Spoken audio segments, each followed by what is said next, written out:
Amen, purihin ang Panginoon at na maraming salamat na napakaganda po yung kinanta pong I'm satisfied with Jesus.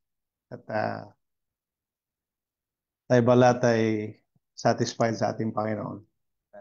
Amen. At purihin ang Diyos na tayo magkaroon ka ba ng salita at ako'y nagagalak. Dami tayo ngayon. Welcome kay Sister Diana Rose. Salamat sa Panginoon. Nakasama ka namin dito sa Universal. Kapag ganun din sa ating mga kapatid na sa iba't ibang lugar. Malamig ang panahon, pero nawa ating pananampalataya ay mainit.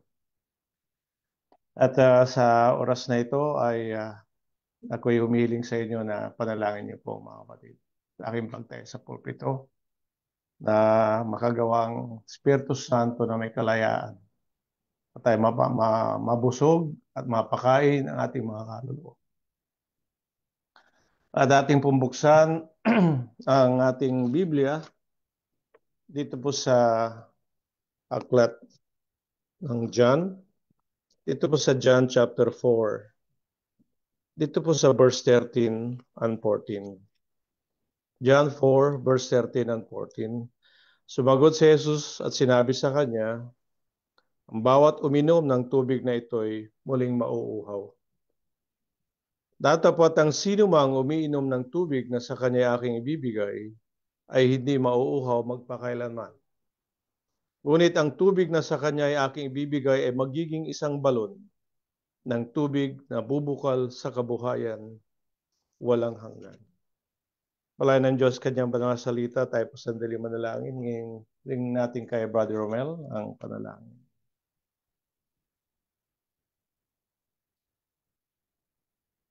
Our Heavenly Father, thank you for your everlasting love, so true and so faithful unto us.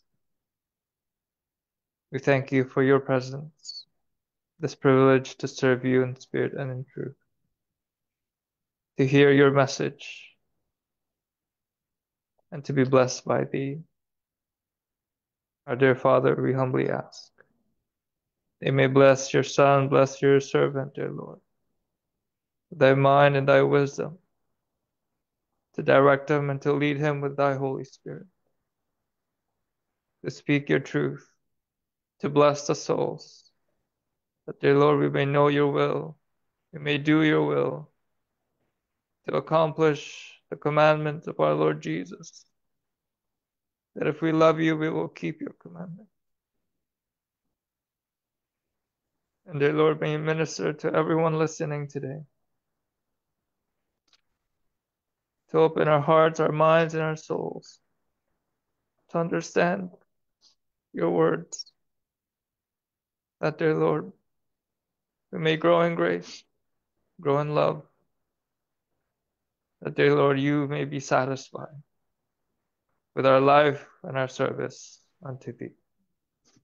Dear Lord, this we humbly pray in Jesus' name. Amen. Amen. Basahin natin sa Ingles. Sabi po rito mga kapatid, but whosoever, sabi niya, Jesus answered and said unto her, whosoever drink of this water shall thirst again. But whosoever drink of the water that I shall give him shall never thirst. But the water that I shall give him shall be in him a well of water springing up into everlasting life. Ang pamagat po ng pag-aaral natin ngayon ay yung spiritual awareness. At salamat sa Panginoon na siya ay tapat, patuloy na nagkakalog na ng ating pangailangan.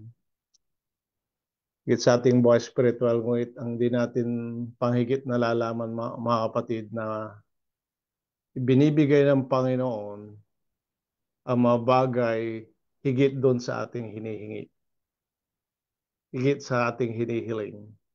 At yung mga bagay na yon, maaring mayroon tayong kaalaman doon sa pagbabasa ng banal na salita, ngunit dun sa makita natin sa reality, mga kapatid, ay sabi nga, yung the half, sabi niya, has not been told yet. So, mga kapatid, maraming salamat dahil sa kanyang pag-aaral ng banal na salita. Lalo tayong tinuturuan ng Diyos ng kanyang mabanal na salita upang sa gayon ay hindi lang hindi lang natin ito marinig, maunawaan, kung hindi ito rin ang mga kapatid ay makita sa ating buhay. Sabi nga yung ebidensya ng ating pananampalataya. Ngayon dito sa ating pamagat yung spiritual awareness. Ang pamagat po ng awareness is yung consciousness o understanding of one's condition and needs. Yun po ang pamagat nun. Yung pagkaunawa ng ating kondisyon o kalalagayan at sa ating mga pangailangan. Ngayon, ang Diyos, nilalang ang tao, mga kapatid, ano po, na dual being, may physical at saka spiritual. At alam din po natin na mayroon tayong tinatawag na physical awareness or natural awareness. Kaya yung physical natin, kailangan natin ng kumain, kailangan natin uminom, kailangan natin ng damit, kailangan natin yung shelter, o bahay, kailangan natin mga trabaho. Marami tayong kailangan sa material. At ganoon din mga kapatid na mayroon din tayong spiritual needs o spiritual awareness. Ngayon, sa buhay ng isang tao, mga kapatid, kaya natin to sinasabing spiritual awareness dahil nakabase dito sa ating pag-aaralan na mayroong mga bagay na higit nating kinauuhawan. Ito ay nagiging priority sa ating buhay. Amen? At hindi po ito masama kasi doon sa material, kinakailangan mo yung mga bagay na ito. Yung mga tulad ng tubig, ito ay binibigay na libre ng Panginoon. Ano? Hindi natin to binibili. At kung wala ang tubig, hindi ka mabubuhay physically. At ganoon din sa spiritual, yung spiritual na tubig, kung wala rin yung spiritual na tubig, hindi ka rin mabubuhay spiritually. Ngunit, ang kadalasan, maraming tao, mga kapatid, ay mas binibigyan ng kahalagahan at ang mga bagay na material. At dahil doon, either nakakalimutan nila o nagkakaroon ng neglect sa kanilang buhay spiritual. Na hindi nila alam na mayroon pang higit na nakakapagbigay ng satisfaction sa ating buhay, hindi lang sa mga bagay na material, kundi sa mga bagay na spiritual. Mga kapatid, ganun po ang tao, ano po, na sabi niya, kung makakamit ko lang ang bagay na ito, satisfied na ako. Diba? Alam nung bata ko, ganyan ako eh. Kasi kami mahirap lamang. At nung mga elementary, wala kami libangan. Pero sabi nung tatay ko, mayroong mga libro dyan, magbasa kayo. Meron kayong malit na library. Kaya bata pa ako, nagbabasa ako ng Reader's Digest. Yan ang una kong binasa, Reader's Digest, bago yung mga pocket books. At nakikita ko doon yung mga magagandang pictures, yung mga sasakyan, mga relo, sabi ko. Yun ang sabi ko, kumakantang ko ang mga ito, balang araw, maging masaya ako. Ngunit, nakalimutan ko na yon dahil sa pag-aaral at sabi ko na kung makagraduate ako, okay na ako, makapagtrabaho, At natupad po lahat yun. Pero bawat bagay na nararating natin, yung tinatawag na goals, hindi tayo humihinto. Nasasatisfy ang ating sarili sa mga bagay na yun. Pagkatapos, naghahanap ulit tayo. Ganun po ang material things. Hindi tayo humihinto sa paghanap sapagkat hinahanap natin yung satisfaction sa ating buhay, mga kapatid. Nakapag tapos ako, nakapagtrabaho, Salamat sa Panginoon, naka-abroad. Hanggang dito, naka-abroad pa. Pero mga kapatid, kung sa satisfaction, doon sa mga bagay material, syempre andun ang satisfaction. Pero kung sasabihin mong fully satisfied, nandun yung fulfillment, ay hindi ko masasagot yun sa aking palagay. Ewan ko sa inyo, pero mga kapatid, alam mo kung bakit? Kasi may isang bagay na dapat nating pagkauhawan, na tayo higit ng mauhaw at ito ang hanapin natin yung sa text fraction, sa spiritual, mga kapatid. At maliban na mahanap ng isang tao yun, wala sa kanya ang full satisfaction. Mga kapatid, nasa online tayo ngayon, may mga tao na nakikinig. At tingnan nyo ang nangyari dito sa California. Di ba? Sa iba't ibang lugar, lalaki ng bahay, nandun lahat talaga. But you see, sa isang iglap, nawala, nasunog. Mga kapatid, in one way or another, ang mga material na bagay na nasa atin, mawawala yan. Kasi tinawag na temporal lang eh. At kung temporal, hindi permanente yan. Hindi, yan ay hindi masama, yung mga bagay na material sapagkat pangailangan ng material. Ngunit mayroong bagay na higit na dapat pagtuunan ng tao, ang kanyang spiritual na pangailangan. At tulad ng nabanggit ko kanina, hindi tumitigil ang tao sa mga bagay ng material. Bumili ka ng damit ngayon, maganda. Sabi mo, alas na ito, hindi na ako bibili, marami na akong damit. Pag dumating na naman ang sale, maganda naman, bibili ka na naman. Kasi mura eh. Hindi ka tumitigil. Ganon din sa pagtatrabaho natin eh. Okay lang naman, di ba? Nagtrabaho ako kami sa Middle East, galing kami Dubai. Satisfied na ako. Pero pag yung pala, hindi ka pa rin satisfied, punta ka pa rin ng Canada. O, di ba? O, kung pwede pa nga lang, eh, hindi tayo magre-retire, pwede pa tayong lilipat sa iba. O, di ba? Ganon din mga kapatid. Walang katapusan na paghahanap.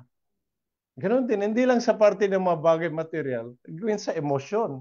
Emosyonal, di ba? Sabi ng mga binata dalaga, eh, kung siya mapapangasawa ako, ay, heaven. Sabi niya, di ba? Oo, di ba? Ganon din yun sa emosyon. Oh, at ganon din sa physical. Di ba? Anong ginagawa natin sa physical? Pinapaganda natin, di ba?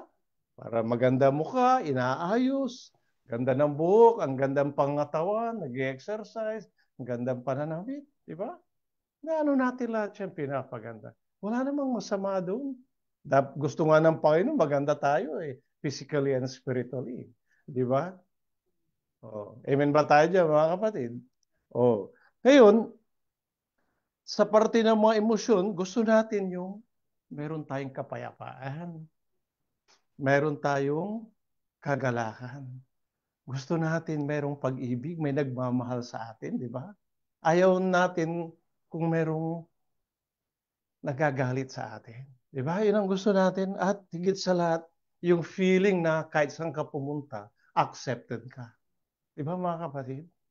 Pero alam mo ba na kung minsan napakahirap hanapin yung mga bagay na yun. Kaya itong mga bagay ito minsan bumabagabag sa atin. Mga bagay kung hindi natin makuha, wala. Pero alam niyo mga kapatid, lahat yan ay makakamtan pa rin eh. Yung mga bagay na yun eh. Sa ating Panginoon. Kasi siya lahat ang provider. Ngayon, pagpunta natin doon sa mga spiritual awareness, mga kapatid. Ang ibig sabihin, yung consciousness about spiritual matters. Yan ang tinatawag spiritual awareness. Nakikita mo yung kalalagayan mo sa harapan ng Diyos. Nakikita yung pangangailangan. Alam mo ba, na inang napakaganda na makita mo yung kalalagayan. Sa physical nga, sa mga matira, alam mo yung kalalagayan mo. Bakit sa spiritual, hindi mo higit na, dapat malaman mo rin yung higit ano po. Ngayon, bakit ko natin to na-mention yun? Kasi sa mga tao, karamihan, kasi maraming religion, ano po, maraming religious organization. Karamihan, mga kapatid, okay sila sa Panginoon. sa kanilang palagay. Pero ang Panginoon, nakikita niya. Dito sa ating binasa, ano po, na sabi ng Panginoon, sumagot si Jesus at sinabi sa kanya, ang bawat umiinom ng tubig na ito ay muling mauuhaw, sabi niya. Kasi ito yung kasaysayan na ang Panginoon at saka yung babaeng Samaritana, taga Samaria, ay nagkita. At humingi ang Panginoon ng tubig, pero actually, alam ng Panginoon, makikita yun kasi Diyos siya nakakaalam. Ibig ng Panginoon na bigyan siya ng kanyang, yung tunay na kanyang pangailangan, yung tubig spiritual. Pero humingi siya ng tubig sa babaeng Samaritana. At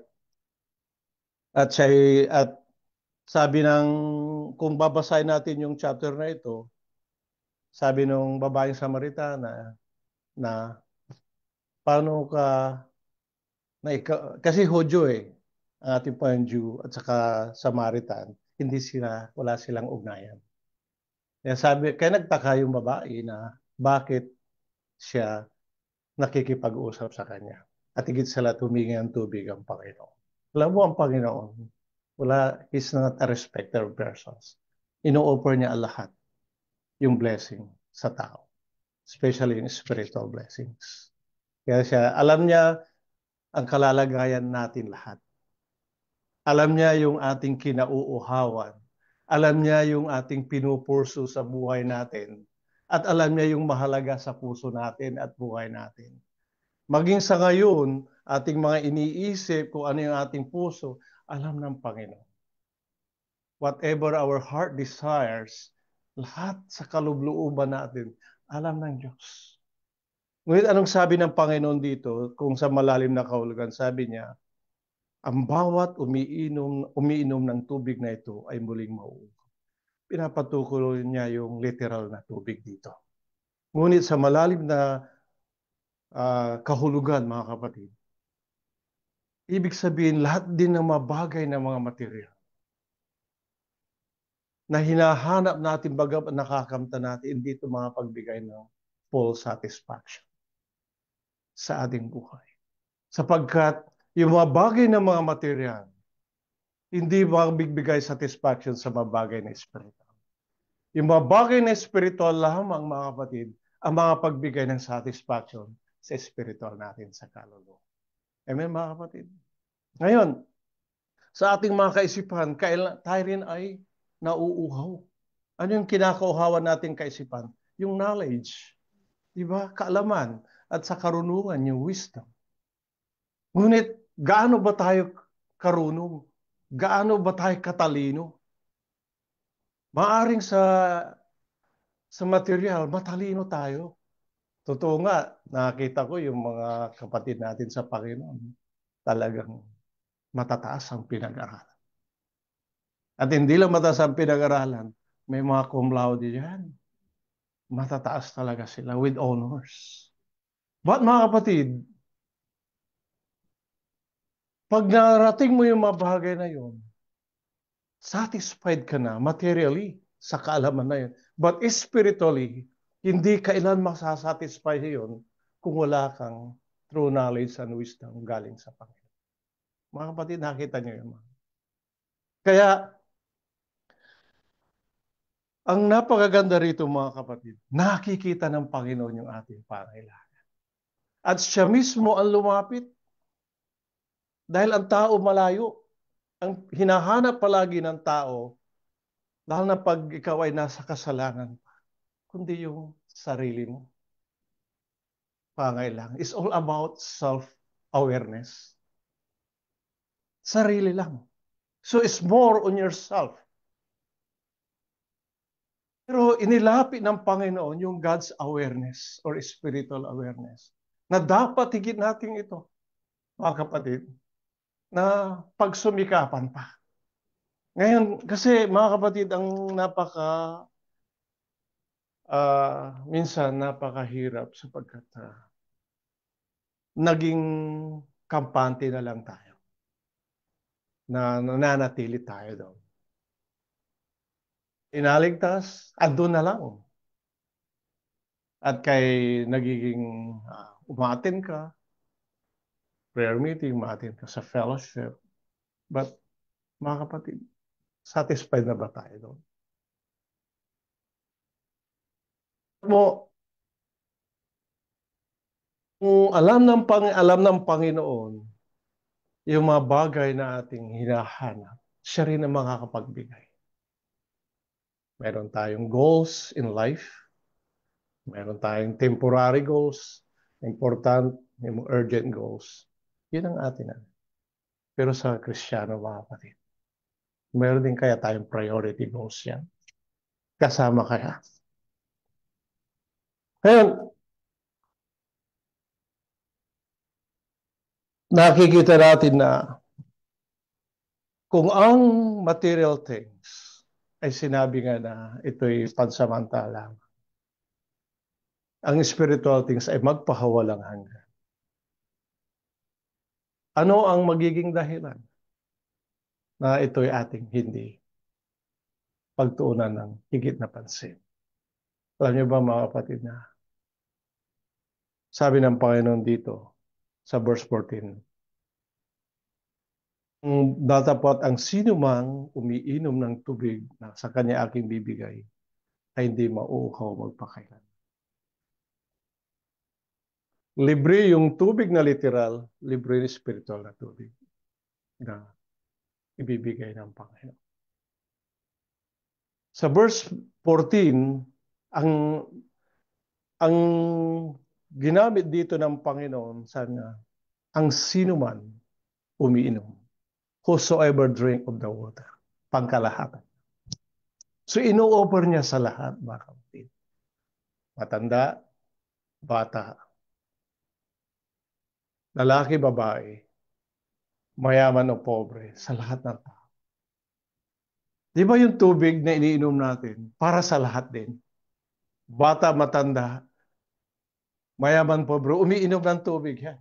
Mga yung mayaman medyo mamahalin pag tubig, yung mga mineral water, yung mga Avian, mga Nestle na iniinom pa.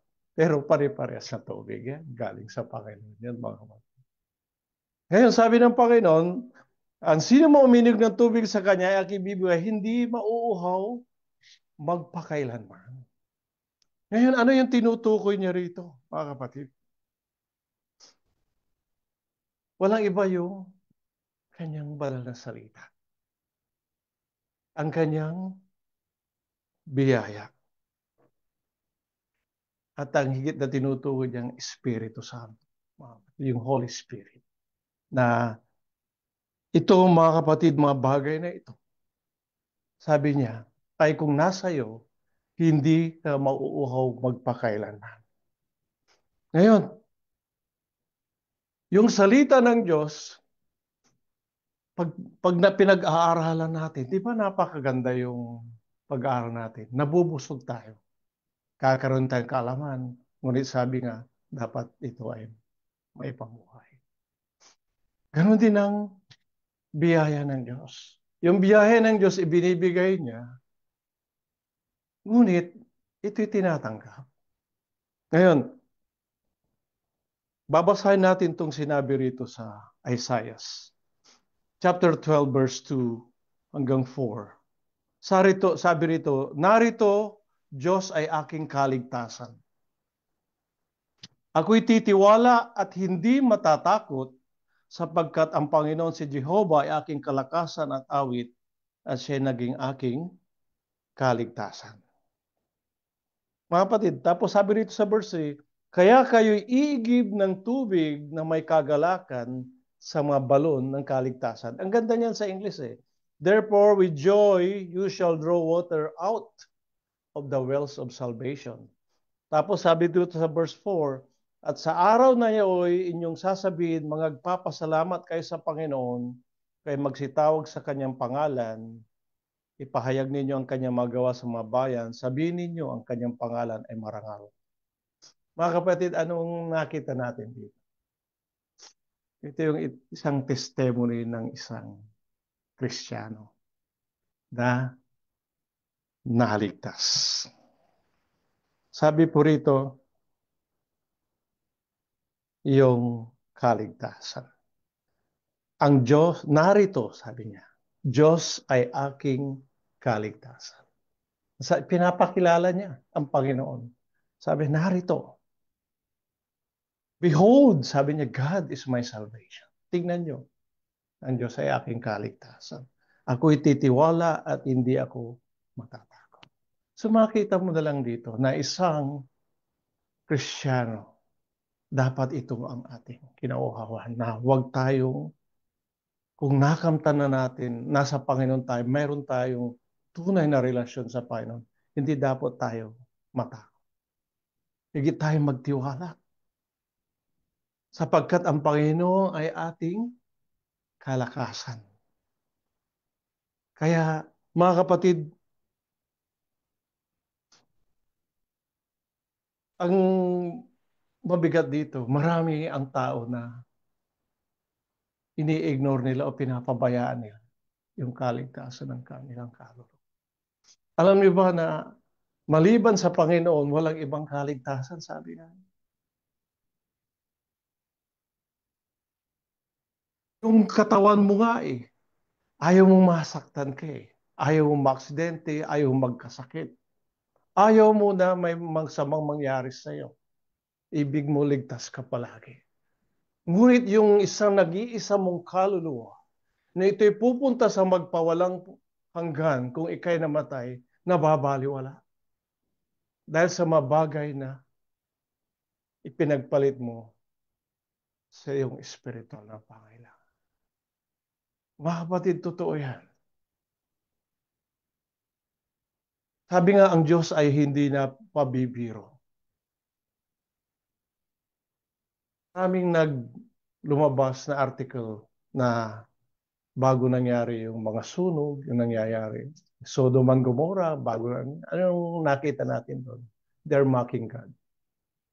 Tinututya nila ang Panginoon. Binawalang bahala nila. Mga kapatid, may hangganan lahat siya. Ngunit mga kapatid, inaaralan tayo ng Panginoon. Sapagkat alam ng Panginoon na kung ang tao ay nasa kasalanan at hindi niya matanggap yung ibinibigay ng Panginoon, ay siya papunta rin sa kapahamakan. At sino man sa atin, ayaw natin pumunta roon, mga kapatid. Di ayaw kong ang basahin kung ano yung nandun Kasi ayaw kong pumunta roon. Kasi ang sabi rito, sa verse 3, kaya kayo iigib ng tubig na may kagalakan sa mga balon ng kaligtasan. Therefore, with joy, you shall draw water out of the wells of salvation. Di ba nung naligtas ka, anong nadama mo? Kagalakan. Nakadama tayo ng kasiyahan, kaligayahan sa mga bagay ng mga material. Pero iba yung sa salvation, galing sa Panginoon. Sa lahat ng nakaranas ng kaligtasan, iba yung kagalakan niya dadama natin. Naalala niyo pa ba yung mga kapatid? Nang una tayong lumapit sa Panginoon at nadama natin kapatawaran ng Diyos. Amen ba dyan? Di ba? Iba yung kagalakan. Umiiyak tayo. Hindi tayo nahihiya Amen. na umiyak sa Panginoon dahil sa kagalakan binigay niya sa atin tayo naligtas. Kaya nga mga kapatid, kung nakamtan mo yung kagalakan ng kaligtasan, anong sabi pa rito? And in that day you shall say, praise the Lord, call upon His name, declare His doings among the people, make mention that His name exalted. Alam mo anong ginawa mo? Sinare mo yun yung kaligtasan. Mga kapatid, kaya tayo niligtas ng Panginoon para mabigyan din ng kaluwalhatian ng Diyos sa kanyang ginawa sa atin. Kaya tayo ay nagpapatotoo. Hindi nga sa loob ng iglesia, kundi makita sa ating buhay, mga kapatid, sa labas, na tayo ngay tunay na ligtas. Sabi rito sa binasa natin, sa araw na yun, magpapasalamat kayo sa Panginoon, kayo'y magsitawag sa kanyang pangalan, ipahayag ninyo ang kanyang magawa sa mga bayan. Yan. Kaya yung Great Commission of the Lord, para sa lahat yun Sabihin ninyo ang kanyang pangalan ay marami. It honors God. It glorifies God, mga kapatid. Kaya, yun ang dapat nating higit na kauhawan, mga kapatid. Na sa ating buhay, mabigyan natin ng kaluguran ng Diyos pala. Mapaglingkuran natin. Alam niyo yung pag-aaral natin kanina is a typical of Christ, di ba? Sabi sa Old Testament, parang siya ating Panginoon. Si Joseph. Anong napakita kay Joseph? Siya ay masunurin, siya ay mapagmahal sa Panginoon. Meron siyang, ano yun, marangal na pamumuhay sa harapan ng Diyos at tao. Nanawa, yun ang makita palagi sa ating mga kapatid. Na yun ang tatak ng isang Kristiyano, mga kapatid. At higit sa lahat, na isang bagay na makita natin, kinauhawan natin yung tayo ay lumago sa pananampalataya. Hindi lang sa tayo naligtas, kung tayo lumago sa pananampalataya at sa paglilingkod. Yung buhay ng Kristiyano, ito ay isang buhay ng paglago. Ano ba yung sa material, sa physical? Una, pinanganak yung bata, newborn. Anong susunod doon? Pagiging siya ay lalaki siya. Habang siya ay umiinom, kumakain, pagiging siya ay bata. Yung bata magiging binatilyo o kaya sa babae, dalagita. At ang susunod, magiging matured na siya. Hanggang siya ay mag-asawa, maging ina o kaya maging ama. Mga kapatid, ganun din sa spiritual. Hindi tayo nanatiling magkabata. Merong spiritual birth, tayo naligtas. Tayo rin ay nag-umpisa sa pagkabata. Pero tayo ay tumatanda. Mga kapatid, saan na tayo? Anong edad na natin sa spiritual?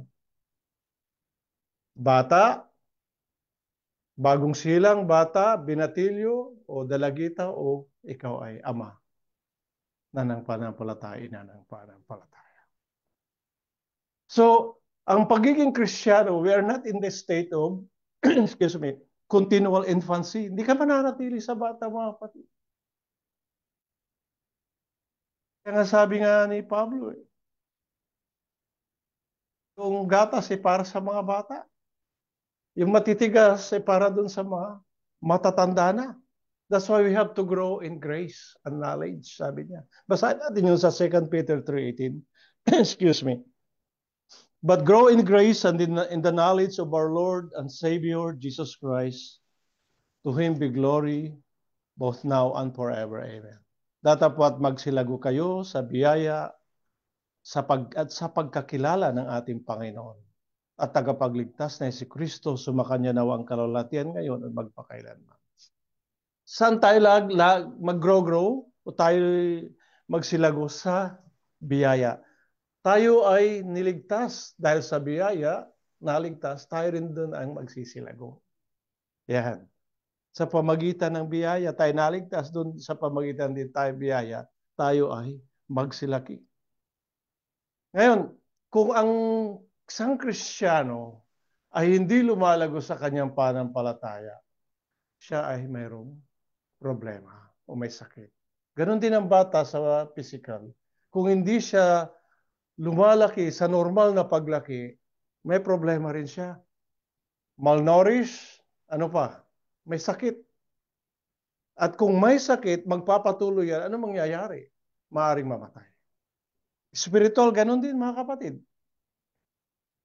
Kung hanggang doon ka lang sa pagdalo at sabi mo ligtas ka, pero in reality, Diyos lang nakakaalam at ikaw, o hindi ka naman aktibo sa Panginoon, mga kapatid, may kulang.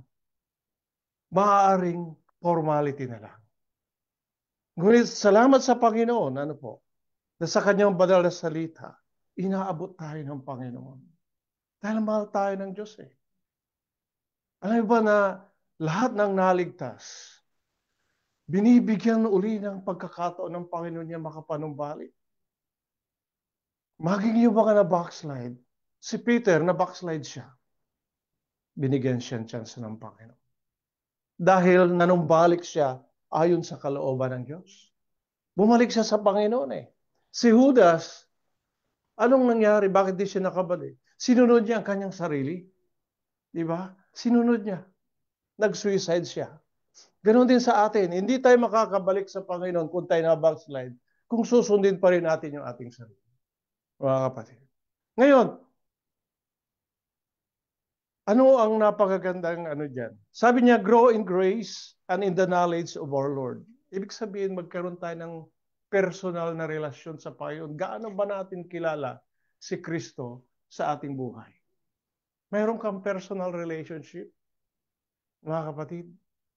Tayo may personal relationship sa ating material na magulang. Amen? Ating mga kapatiran. Ay, sa Panginoon pa kaya? Diba? Alam mo ba na ang Panginoon, siya mismo ang naglapit ng langit sa atin. Siya mismo lumapit sa atin. Hinanap tayo ng Panginoon sa paggusto niya magkaroon tayong personal relationship. It's an individual matter. Yung ibang tao dyan, ayaw tayo eh. Diba? May prejudice. Ayaw nila. Lalo ngayon, Kristiyano na tayo. Maraming lumayo na sa atin eh. Dahil nag-iba na raw tayo religion. Amen naman tayo dyan kasi religion ni Kristo yung ating sinusunod ngayon. Amen? Hindi bali sa kanila kung religion nila doon, doon sila. Pero ang sa atin, nandoon pa rin yung pag-ibig sa kanila. Hindi tayo lumayo sa kanila, sila lumayo sa atin. Pero dinadalangin pa rin natin sila. Mga kapatid, it's all about love, sabi nga kanina. Na sa kabila ng mga bagay na yon, mga kapatid, sa personal relationship, number one yung pag-ibig. Mamaya ito, talakayin natin yun. Ngayon, sa paglakad natin, mga kapatid, para tayo higit na lumago sa pananampalataya, we have to walk worthy of the Lord.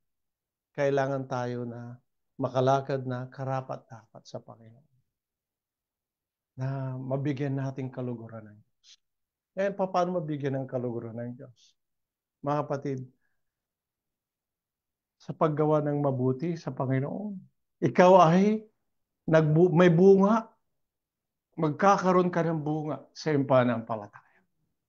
Kasi kung walang bunga, paano masasabi na ikaw ay malago sa Panginoon? Mayroong bunga, mga kapatid. Yung kaligtasan, may bunga yan eh. Magbubunga yan saan? Sa lubos na ikababanal. Amen, mga kapatid? Ngayon, isang bagay na makita mo pag ang Kristiyano ay matured na. At ito dapat na natin. Yung perseverance or overcoming life in the midst of trials and challenges. Mga kapatid, nabanggit yung kanina, yung sa pag-aaral natin kung paano dumanas si Joseph magmula sa kanyang pagkabinata hanggang sa kanyang pagdating sa Egypt. Pero anong siya'y nanatili, mga kapatid? Ano ang bagay na nasa kay Joseph? Bakit siya naging matatag? Meron siyang pananampalataya sa Panginoon. Yun ang kanyang kinakausap palagi. Sabi kanina, which is true. Sa practical application, pag ikaw ay dumaranas ng pagsubok, anuman dumating sa iyo, kakausapin mo kagad ang Panginoon through prayer. Bakit mo kakausapin ang Panginoon? Dahil naniniwala ka sa Panginoon. Nagtitiwala ka sa Panginoon na ang Panginoon mayroong magagawa. Amen, mga kapatid? Nandyan ang kang panalangin ay binigay sa atin. At sa pamagitan ng pananampalataya, doon you can move the hand of God. You can move the heart of God. At higit sa lahat, mga kapatid, anong ginamit ng Panginoon mismo? Ng kanyang banal na salita. Kaya tayo inaaralan palagi na hindi lang upang tayo mapakain, upang tayo maging matatag, tayo maging matured na Christian. Maging spiritually matured tayo. Mga kapatid, it takes, magkakaroon tayo higit na responsibility. Ibibigay sa'yo na responsibility ng Panginoon. Lalo na pag ikaw ay matatag, malagos sa pananampalataya. At pupunta tayo rito doon na isang spiritual awareness. At ito'y kanina natalakay natin, pero bibigyan pa natin ng diin. Yung spiritual awareness, transforming the natural love into God's love or Christ's love. Dun sa Romans 5:5, ang sabi po ron, at ang pag-asa ay hindi humihiya, sapagkat ang pag-ibig ng Diyos ay nabubuo sa ating mga puso sa pamagitan ng Espiritu Santo na ibinigay sa atin. And hope make not ashamed, because the love of God is shed abroad in our hearts by the Holy Ghost, which is given unto us. Mga kapatid, lahat tayo mayroong natural love. Amen? Meron tayong pag-ibig. Sabi kanina, mayroong filial love, mayroong eros, yung erotic love, at ano pa? Pag-ibig sa sarili. Oh, di ba? Meron ka pag-ibig sa sarili. Ngunit ang pinakamataas, sabi nga, yung agape love. Ngayon, bakit kinakailangan natin yung inner awareness dito? Na ito ang pagpupumilit na dapat natin ito. Kailangan. Sapagkat, mga kapatid, kung hindi natin tumakamtan yung love na agape, hindi rin natin lubos na magagawa yung kalooban ng Panginoon. Hindi natin lubos na mamamalang Diyos ng ating kapwa. Hindi rin natin lubos mamamahal ating sarili. It is a motivation. It gives us a motivation in our obedience and service. Yan ang pangalawa, isang napakahalaga. Kung mahal mo ang Panginoon, ito ang maging motivation mo. Number one motivation mo, mga kapatid. Yung pag-ibig. Pagsunod, pag-ibig. Kasi, sabi nga, pag ang pag-ibig, hindi napipilitan. Ito'y kusang ibinibigay. It involves sacrificial love. Ito yung tinatawag nila Christ-like na pag-ibig, mga kapatid. At kanina napag-aralan natin yung 1 Corinthians 13. Ito yun. Ito rin ang magiging prinsipyo. It's a principle in which we can love God and love others. Ito yung the two greatest commandments. Alam natin yun. At malaki ang pagkakaiba, mga kapatid. Yung natural love at saka love ng agape. Compare mo ngayon sa mga nagkaroon ng agape. Diba? Noon, nakanti ka lang ng konti. Meron ka ng reaction. Meron ka ng gusto mong lumaban, gusto mong gumanti, lahat yan. Pero ngayon, sabi nga, ang nakikita sa atin, pag-ibig, kahit anong gawin nila sa atin.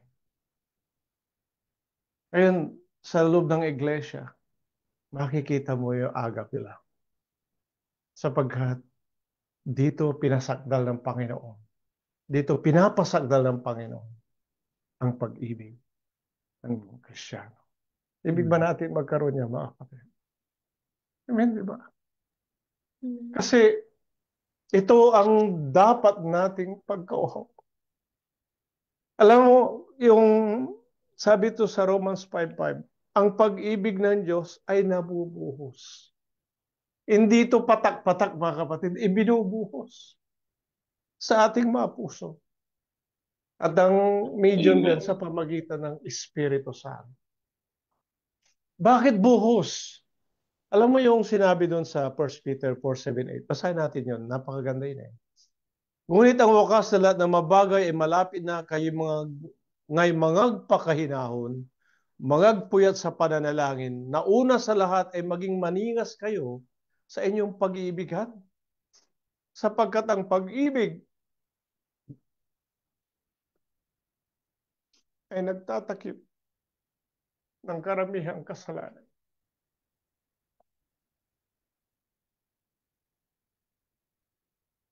At dito mga kapatid, maliban sa agape love, mga kapatid, hindi mo mamamahal ang Diyos. Yung sabi niya, yung buong puso, buong kaluluwa, buong pag-iisip, buong lakas. At hindi mo rin mamamahal yung kapwa tulad ng isa. So mga kapatid, yung natural love, may limitation. Kung minsan, madarama mo yun na bakit yun ba mas mahal nila yung iba.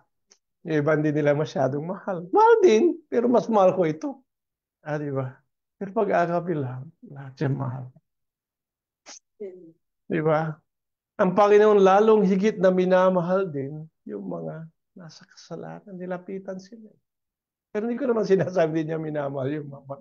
Kung hindi, lumapit siya lalo doon sa mga nangangailangan. Mga kapatid. Di ba? At alam ng Panginoon kung ano yung pag-ibig nasa ating puso ngayon. Apat. Alam ba nung tinanong ang Panginoon si Pedro, mahal mo ba ako? Kaysa sa mga ganito, yung mga pagkain. 3 times tinanong.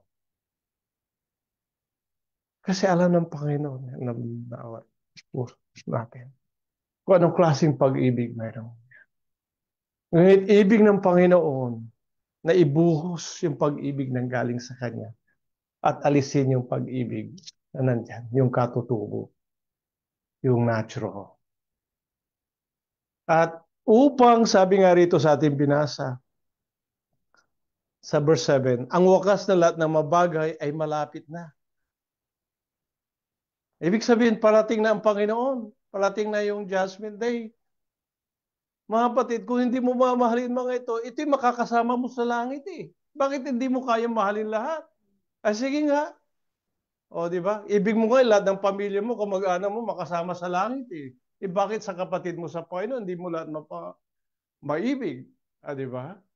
O sige nga mga kapatid, sana logic doon. Kaya sabi nga,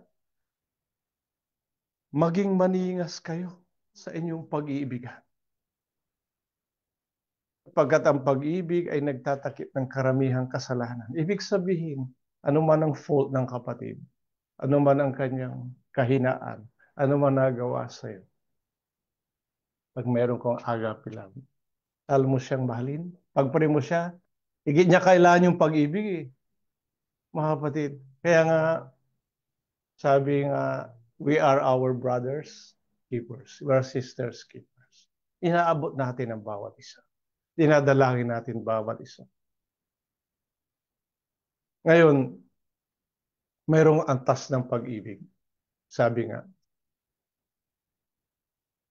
Pero tayo doon na tayo, kung nasa atin na yung agape lang, masigit nating nakikita ng maliwanag ang bawat isa. Alam mo ba, na dadagdagan ko yung sinabi ni Brother Elgan, it's better to give than to receive. It's to give love. Well, kung minsan na isang bagay kakitaan sa mga bagay na material, but it's more than that. Wow. Kasi yung material, whatever you will give, kulang yan eh. Kulang yan mga kapatid. Kahit bigyan mo ng 1,000,000 kung kulang sa pag-ibig eh. Diba sabi doon sa 1 Corinthians 30. Kahit ibigay mo pa yung sarili mo, kung kulang sa pag-ibig eh. Di ba? Mga kapatid, that's why sa Panginoon, diyan tayo, yun ang sinabi pa na uh, pag na ang sino mo uminom ng tubig sa kanya ibibigay, hindi na mauuhaw kung pakailanman. Walang kakulangan yung pag-ibig ng gagaling sa Panginoon. Kasi sabi niya, nagtatakip, sabi niya ng karamihang kasalanan. Alam ba na ating Panginoon, He is the source of that love. At matapos yung buhay natin dito sa libutang to, hindi natin alam mga kapatid kung kailan. Ito lang madadala natin sa buhay na walang yung pag-ibig. Amen. At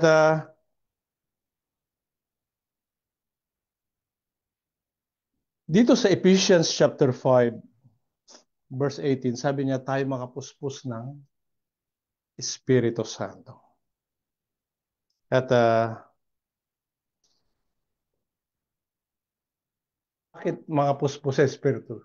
Yung ang medium na ginamit na alam mo ba na pag ikaw ay gumagawa ayon sa pag-ibig, anong nadarama mo isang bagay, mga kapatid?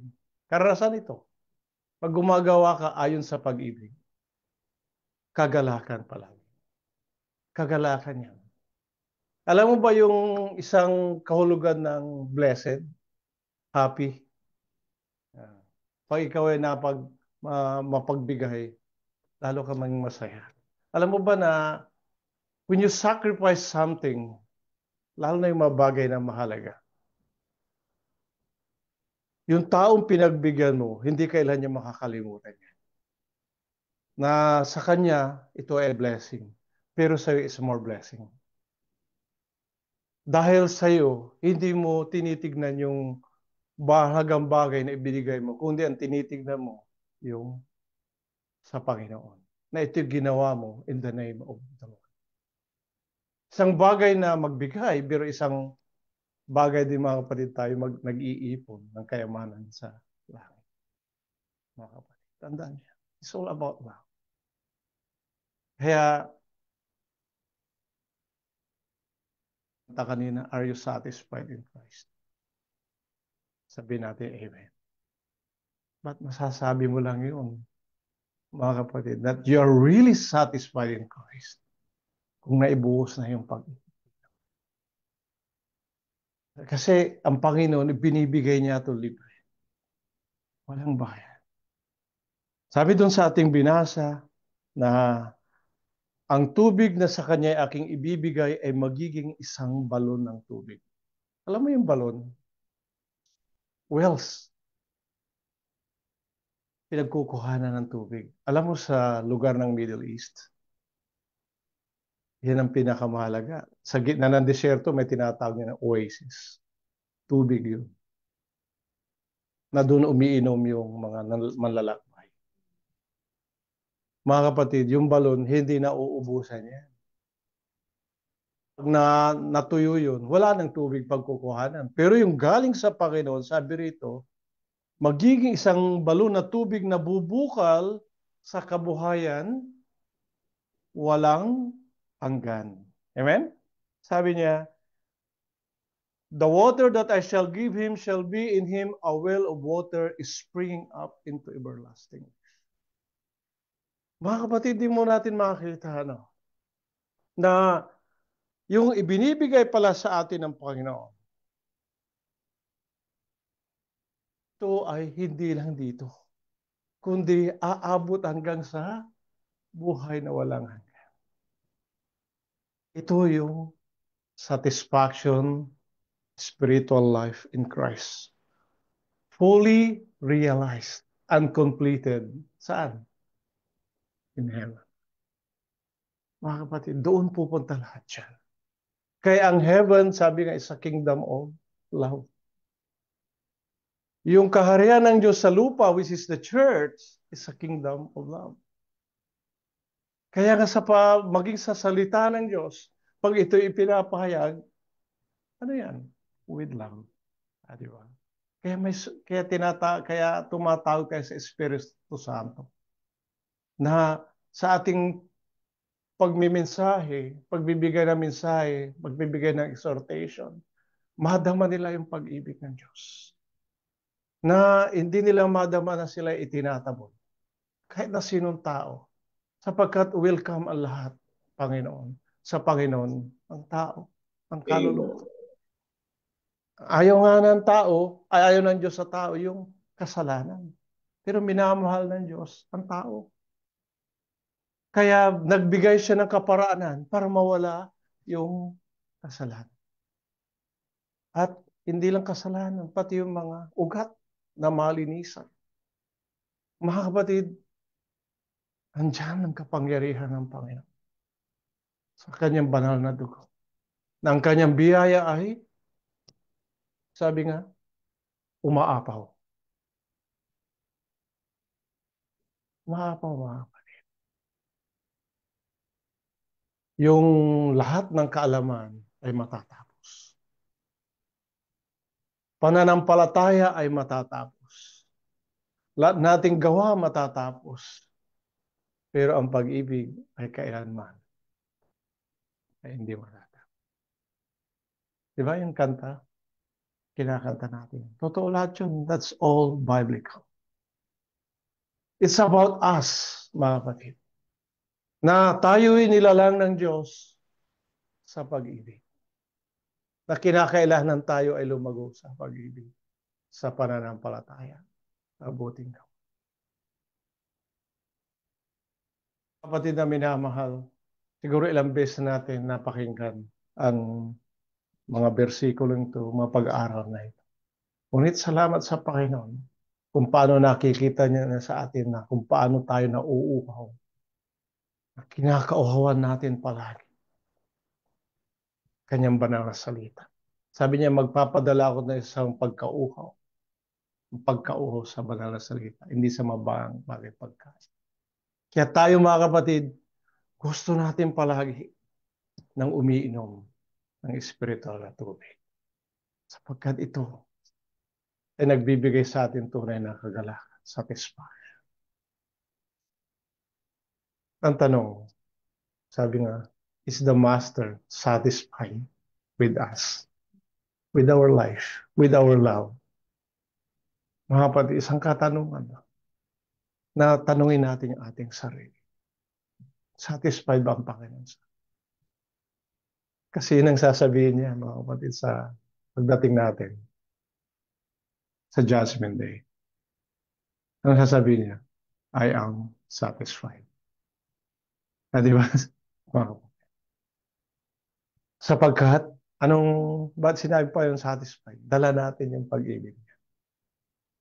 You see, walang masamang hangarin pa yun, kundi wala iba, kundi mabagay na magagaling. Nandito man lang tayo sa online, mga kapatid. Wala tayong physical fellowship. But we have that spiritual fellowship sa Panginoon. Hindi nagkulang Panginoon. Nasa iba't ibang mundo tayo. Paring sa iba, namimiss nila yung physical fellowship. But we are here. Ang Diyos hindi magkulang. Mga kapatid, nagkulang ba ang Diyos sa inyo? Sa lahat, hindi magkulang. Kaya, maging tapat tayo sa lahat ng oras. Gawin natin yung mga bagay na ayon sa katwiran ng Diyos. Amen. Ibig sa Panginoon, maging sa kanyang gawain. Sa bawat isa, lalo na, mga kapatid. Kaya, alam mo ba na isang bagay na makita pa sa atin yung humility. Na tanggapin natin yung ating sarili at lumapit tayo sa Panginoon. Ako marami yung pagkukulang sa Panginoon. May mga kahinaan pa ako. Which is a part of our human nature. Pero salamat sa Panginoon. Dahil dito ako'y nakakatayo sa inyo, mga kapatid. Kaya ako'y palaging nagpapasalamat sa inyo, mga kapatid, na idinadalangin nyo. Magdalangin na tayo sa bawat isa. That's number one. Dalangin natin bawat isa. Na higit pa tayong hindi lang sa maligtas, mapabanal, kundi higit na sumagana ang pag-ibig sa bawat isa. Ilan po tayo nagtatapos at purihin ng Diyos.